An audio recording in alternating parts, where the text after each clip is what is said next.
Hey, this is David, and I am here to review the Teenage Mutant Ninja Turtles 2 Secret of the Ooze movie. Got my notes here, so if you mind, if I look away, you know why. This movie starred Paige, Turco, Ernie, Reyes Jr., and David Warner. As you all know, Judith Hogue played April in the original movie. She was replaced by Paige Turco. And this was actually made about a year after the original movie, so it came out pretty quick. And the first one only was produced for about 13.5 million. The second was produced for about 25 million. So it was a higher grossing, higher budget for the film.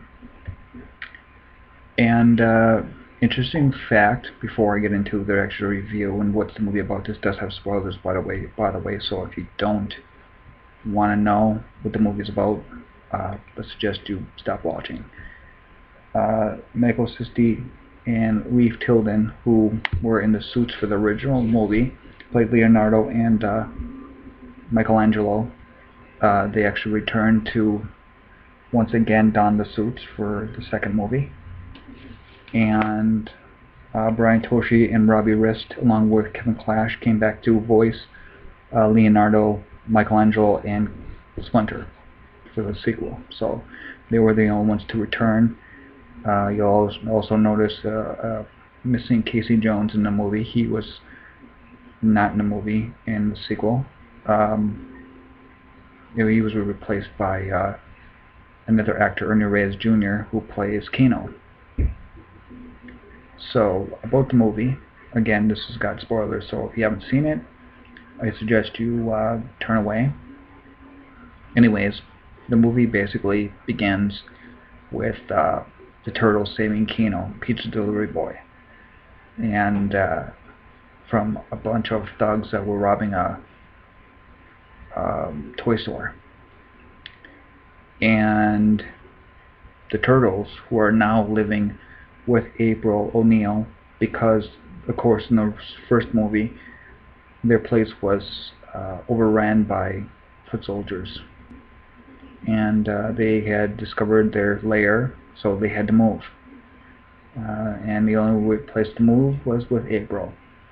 So they're currently living with April O'Neil, and April is trying to discover what's going on with TGRI. It's a research company group that is hiding something.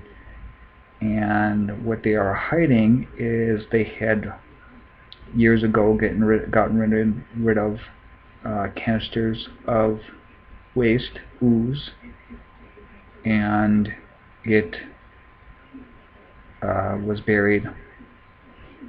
And they had found out that in present day that a few flowers, huge dandelions, had mutated, and they obviously discovered that there's a leak going on and they have to fix this fast. And then meanwhile, the foot soldiers, or whatever's left of them, they had discovered this mutated flower, brought it back to Shredder, who has now returned from the dead, looking for revenge. So he plans on using the ooze to create two new villains, Toka and Razar, or Razar. And that's these guys right here. See? Pretty cool. So anyways, they plan on creating these two freaks, what he calls them, to basically destroy the Turtles.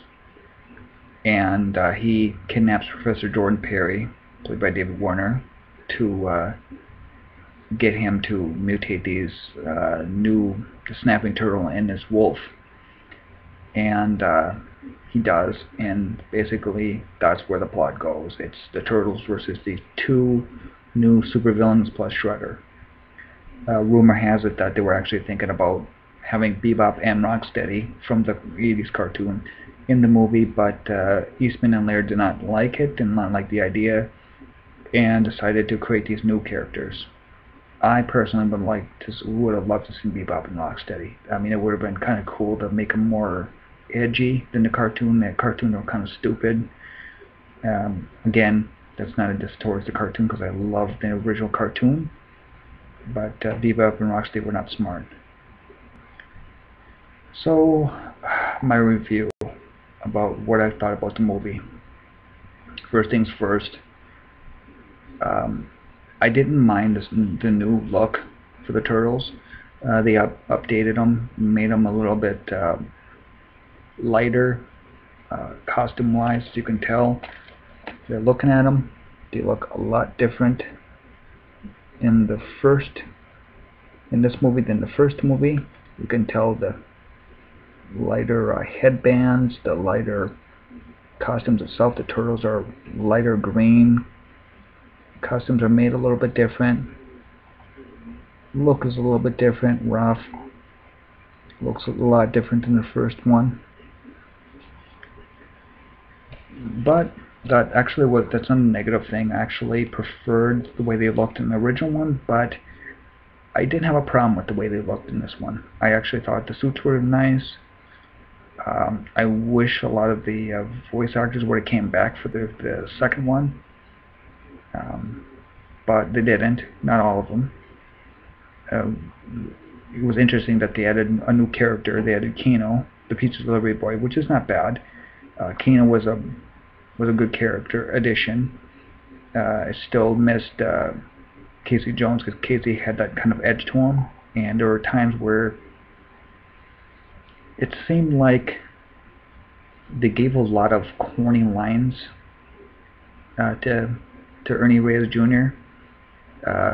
Some scenes were a little not stupid, but the lines were. Like he was overacting. Like the scene where Roth gets captured and he comes running back to tell April that they need the guys, and he's basically pressing the button for the call button to call to April, to buzz April, so we can get a hold of her in her hotel, excuse me, in her apartment building. And he's going, April, come on, April, where are you? I need you. Rob's in trouble. He sounded a little like he was porching, a little overacting. There was other things that I loved about the movie. I loved the humor in the movie, of course. I mean, Roth, he was a little lighter in this movie, a little less edgy than the first one, which I didn't mind. I wish he would have been a little hardcore like it was in the first one. Mikey was Mikey. Mikey was he's the jokester in the movie. I love Michelangelo. He's my second favorite turtle. Shredder was badass as usual, and so was his Foot Clan. So Token, Razar, Razar were pretty cool additions to the movie too. I mean, Toka, I actually had the Toka action figure for the longest time. What I didn't like about the movie, well, besides the sometimes overacting, a little corny overacting that some of the characters would, the characters' lines were, some of the stupid things like the donut that was given to Token Razar. Some of those things were just, I don't know, plot fillers maybe, just to kind of push them to the next scene. I thought they were stupid. And of course, I'm going to roll my eyes about this, but of course, Vanilla Ice. Why the hell would you put Vanilla Ice in a Ninja Turtles movie? Where the hell does Vanilla Ice belong in a Ninja Turtles movie? Where the hell does a rapper belong in a Ninja Turtles movie? Doesn't make any sense. I mean, first of all, the Turtles have to remain in basically secret. So basically, they forgot everything they were taught in the first movie by Splinter, which was to remain unseen in the shadows. Well, within the first couple minutes of the movie, they basically didn't care, uh, got into a fight with a bunch of people, robbing the store there, and Kino was the first person to see him. And although they tried to stick on a garbage can to seal their identity, they basically were always seen.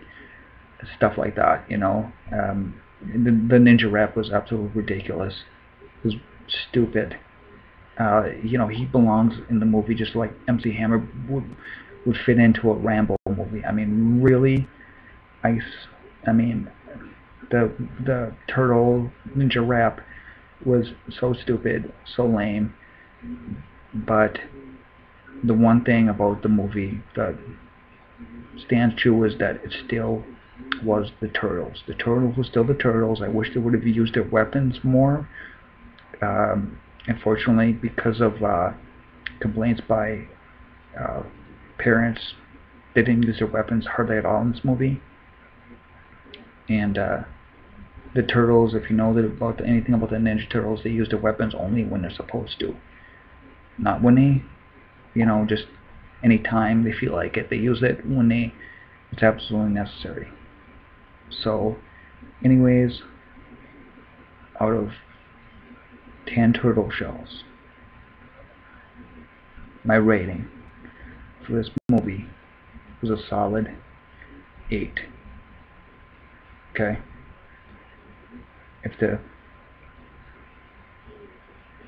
first movie was as best as you can get it, it'd be about an 8, maybe between a 7 and an 8.